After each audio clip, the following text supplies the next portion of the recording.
ఉమ్మడి ఆదిలాబాద్ జిల్లాలో ప్రాజెక్టులకు జలకళ సంతరించుకుంది. 3 రోజులుగా కుండపోతగా కురిసిన వర్షాలతో ప్రాజెక్టుల్లోకి వరద నీరు చేరుతోంది.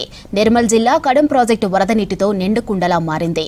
కొమరంభీం ప్రాజెక్టు నీటితో కలకలలాడుతుంది. ఇక ప్రాజెక్టులలో నీటి మట్టం క్రమంగా పెరుగుతూ ఉండటంతో అధికారులు అప్రమత్తమయ్యారు. గేట్లను ఎత్తి దిగువకు నీటిని వదులుతున్నారు.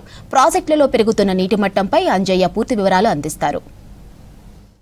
ఉమ్మడి ఆదిలాబాద్ జిల్లాలో జలాశయాలన్నీ కూడా కలకల్లాడుతున్నాయి. భారీగా వర్షాలు కురుస్తుండడంతో భారీగా వరద నీరు జలాశయాల్లోకి చేరుతుంది. ప్రధానంగా ఉమ్మడి ఆదిలాబాద్ జిల్లాలోని ఏ ప్రాజెక్టును చూసినా జలాశయాలన్నీ కూడా పూర్తిగా ఒక నిండుకుండను తలపించే విధంగా జలాశయాలు కనిపిస్తున్నాయి. ముఖ్యంగా మొన్నటి వరకు ఏదైతే వర్షాలు లేక వెలవెలబోయిన ఏదైతే ప్రాజెక్టులన్నీ కూడా భారీగా కుండపోతగా వర్షాలు కురుస్తుండడంతో ఉమ్మడి ఆదిలాబాద్ జిల్లాలోని ప్రాజెక్టులన్నీ కూడా కలకలలాడుతున్నాయి. ముఖ్యంగా సాగరాల్ని తలపించే విధంగా కనిపిస్తున్నాయి. మనం ప్రస్తుతం ఏదైతే మత్తడి ప్రాజెక్టు వద్ద ఉన్నాం. మత్తడి ప్రాజెక్టు కూడా ఏదైతే భారీగా కురిసిన వర్షాలతోని భారీగా వరద నీరు వచ్చి చేరుతుంది. క్షణక్షణం నీటి మట్టం పెరుగుతున్న పరిస్థితి కనిపిస్తుంది. ముఖ్యంగా ఇప్పటికే ఏదైతే మత్తడి ప్రాజెక్టు పూర్తిగా గరిష్ట నీటి మట్టానికి చేరుకున్న పరిస్థితి కనిపిస్తుంది. మత్తడి ప్రాజెక్టు పూర్తిగా ఒక సాగరాన్ని ఏ విధంగా తలపిస్తుందో అలాంటి పరిస్థితులు ఇక్కడ కనిపిస్తున్నాయి. ఎటు చూసినా మొత్తం నీటితో నిండిపోయిన పరిస్థితి కనిపిస్తుంది. అదేవిధంగా కడెం ప్రాజెక్టు విషయానికి వస్తే కడెం ప్రాజెక్టు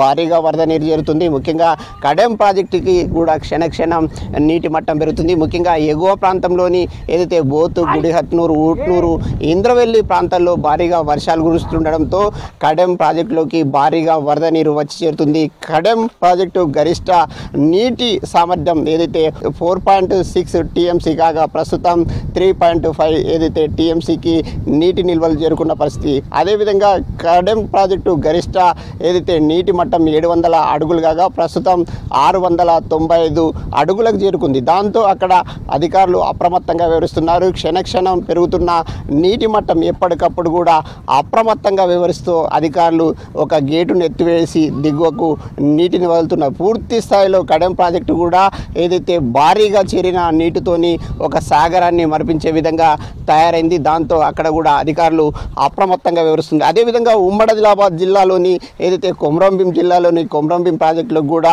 భారీగా వరద నీరు వచ్చి చేరుతుంది. అక్కడ కూడా భారీగా వస్తున్న వరద నీటితోని ఎప్పటికప్పుడు అధికారులు అప్రమత్తంగా వ్యవహరిస్తున్నారు. ముఖ్యంగా ఏదైతే కొమరంభీం ప్రాజెక్టు పూర్తి నీటి సామర్థ్యం ఏదైతే 10.5 TMCలు కాగా ప్రస్తుతం 5.5 TMCలకి ఏదైతే నీటి నిల్వలు చేరుకున్న పరిస్థితి. అక్కడ కూడా 3 గేట్లను ఎత్తివేసి అధికారులు అప్రమత్తంగా వ్యవహరిస్తున్నారు. ముఖ్యంగా ఉమ్మడి ఆదిలాబాద్ జిల్లాలోని స్వర్ణ కానీ సాత్నాల కానీ ఇదే విధంగా వరద నీరు వస్తున్న నేపథ్యంలో అక్కడ కూడా అధికారులందరూ అప్రమత్తంగా వ్యవహరిస్తున్నారు. అదేవిధంగా దిగువకు వరద నీటిని వదులుతున్నారు. అయితే భారీగా కురుస్తున్న వర్షాలతోని ప్రాజెక్టులోకి భారీగా వరద నీరు వచ్చి చేరుతుంది. అదేవిధంగా ఆయకట్టుకు కూడా అధికారులు నీరును అందించడంతో రైతులు సంతోషాన్ని వ్యక్తం చేస్తున్నారు.